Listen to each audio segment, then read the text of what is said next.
সাকিবের রাজকুমার সিনেমার দ্বিতীয় গানের মুক্তি। সাকিব খান অভিনীত হিমেল আশরাফ পরিচালিত রাজকুমার, আর এই গানটি গেয়েছেন নবাগত শিল্পী আলিফ।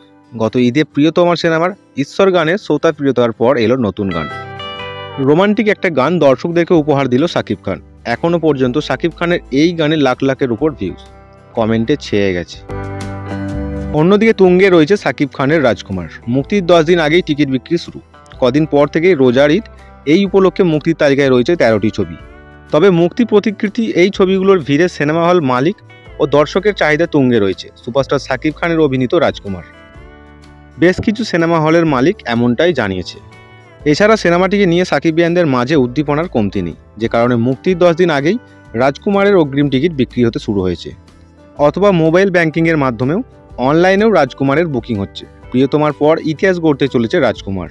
পারিবারিক সম্পর্ক ও একজন স্বপ্নবাজ তরুণের বাংলাদেশ থেকে যুক্তরাষ্ট্রে যাওয়ার গল্পকে কেন্দ্র করে নির্মিত হয়েছে এই সিনেমা। এতে সাকিব খানের নায়িকা হিসেবে রয়েছে মার্কিন অভিনেত্রী কটরিনা কাইফ এবং আরও অন্যান্যরা। গত 10ই এপ্রিল সব সিনেমাকে টেক্কা দিয়ে রাজকুমার ইতিহাস গড়তে চলেছে। আর এই সিনেমাটা দেখার জন্য একাধিক আগ্রহে আছে দর্শকরা। সিনেমা হলে একটা ভালো হইচই শুরু করে দেবে, তা নিয়ে কিন্তু কোনো সন্দেহ নেই।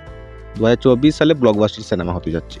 আর এই প্রসঙ্গে আপনার যদি কোনো মতামত থাকে আপনি অবশ্যই জানাতে পারেন। আর আরও জানতে আমার সাথে জুড়ে থাকুন।